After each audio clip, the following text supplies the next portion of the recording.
Greetings, dear ones. I'm Kryon of Magnetic Service. This is the second channeling from the island of Kauai. And we come to you from a place that is famous on Kauai. And it's called the Fern Grotto. You might think that the fame here would come from the royalty that traveled the river, from the kings and the queens of a past Hawaii, which spent time here privately, and only they, the Li'i, could come. But that's not what we are going to discuss. Instead, we discuss something even more profound. The energy of this place has not been set by the ancestors or the royalty. You see, for the last 80 years, there was a tradition. And the tradition is this, that from all over the world, lovers would come here to marry, to say their vows, or just be together. And they would hear a song that wasn't even written by a Hawaiian, but became the song to sing right here. And so the rocks and the ferns and the dirt have heard this song for over 80 years, many times a day, through all kinds of weather. They would come.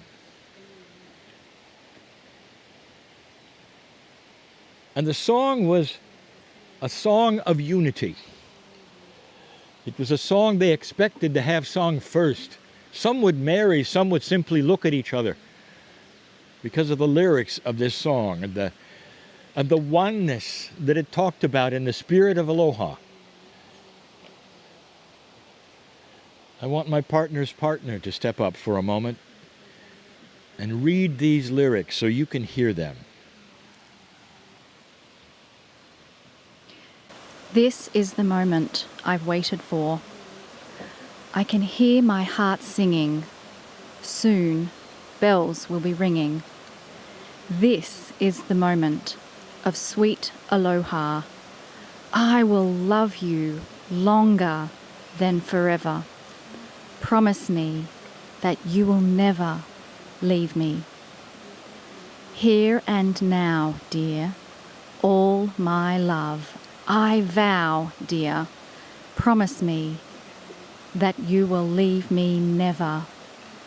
I will love you longer than forever. Now that we are one, clouds won't hide the sun. Blue skies of Hawaii smile on this, our wedding day. I do love you with all my heart. It starts with, "This is the moment I have been waiting for." I want to talk esoterically about the pure, magnificent, amazing love of God that has created with you a soul. Most of the planet understands the word soul. It has become so synonymous with a life force, with something that's even beyond a human being. So much has it got into that which is the way of the vocabulary of the planet that even those who are nautical, those who sail the ocean, will describe the number on board as souls on board. Not even humans, not men or women, souls. The soul is something that is so complete that it cannot be then even doubted. There is a creator, dear ones, who knows your name, who loves you. While you stand here, those among the group here I want you to understand, as you stand upon the wood looking at the grotto, there is a soul in you that the Creator of the universe put there. And it wasn't so that you can come here and suffer. It was so that you could come here and by free choice meet something that was so astonishing that even to this day there is controversy about what it is. Those who are esoteric would call this something, the higher self. In so many belief systems, it is known by other names, but it is so much there and so alive. And what makes it mysterious is that it's you, the sacred you. So you become aware that there's a duality, perhaps. There's a human you, and then there's a sacred you. And what we have taught now for all of these 30 years is that as you walk through life, the task is to find the sacred you, to be synchronized in coherence with it, to understand that it's there so you would look for it. So let's talk about that soul that you have just for a moment, just for a moment. Can you imagine walking in a wilderness and having the one that would love you the most beyond any human on the planet be around you, perhaps be following you in an invisible way, while you slogged through the energy, looking for something else, not being even aware that there was something so amazing as a part of you that would love you so much that if you could unify, it would change your life forever. Once you have the sparks of unification with the soul that is yours, it's forever. It is a forever unification because it changes the way you think, the way you act, the reality that is yours, all of those things. I want you to think for a moment on the energy that is right here where you sit and where you stand. What would the energy be for that song with those lyrics sung many times a day for 80 years here? Can you feel it? This is the place of unity. This is the place of lovers. Would it be too much of a stretch to say that when you meet that higher self of yours, you become lovers of a high caliber and a vibration because you continue to love one another, yourself? Loving yourself is not something that is vain. Loving yourself is an assurance that you're a piece of God, knowing who you are. You love yourself enough to know not to step into certain kinds of vibrations or dramas. You love yourself enough to have the wisdom because of the unity that you found, perhaps with the sparks, when you realize and recognize that lover who is you.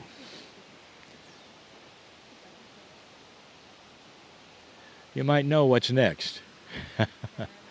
What if we had a little reunification? What if we had a little marriage between you and you? What if we had something that some of you say, well, I've done that. I'm here because of it. Well, what about a renewing of the vows? What about just saying, I recognize you, that which is put within me, which is the love of God for my entire life. Thank you for living with me. And if this is new to you, what about considering it's real? I want you to remember the words and the lyrics of that song. This is the moment I've waited for. This is the moment I've waited for. Right now, I want you to consider you're standing alone in this beautiful place that resounds with this love song, this wedding, this unification. It's bounced off the walls so many times, the dirt is probably tired of it. But it resounds with emotion. I can't tell you how many have wept openly in this place because they were so in love, or they watched others who were so in love unify in a way that makes your heart soft and makes you perhaps hope that it could happen to you, and for some it has. For all of you here, even listening, why don't we do this? And so an angel stands before you and asks you the questions, the will I, the won't I. And there's no real vows or rules. There is only a oneness that the angel asks. Would you unite with that which is yours and has been forever, that you've now found? Would you deny any of this? Could you? Because this is your legacy, old soul, to eventually meet your higher self, marry your higher self, and be with that marriage which will create compassion and peace on this planet.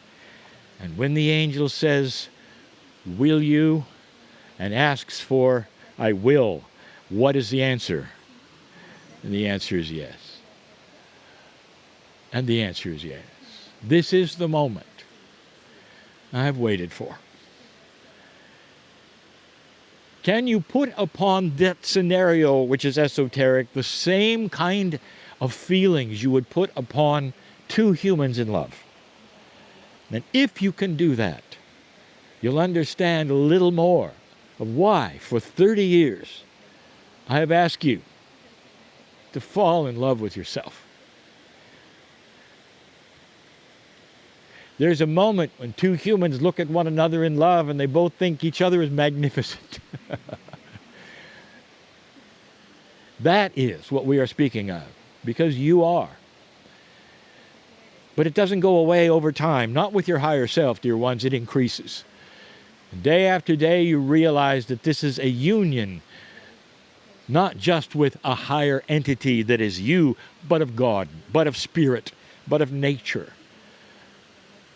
How many of you have looked upon this isle of Kauai and have seen more than the green? You've heard more than the water or the wind. And you realize that within this island itself, there's teaching. And if the island could speak to you right now, it would say, know this, that there is love here. And if you could ask the rocks right now, what is it they want? They would say, please don't sing the song again.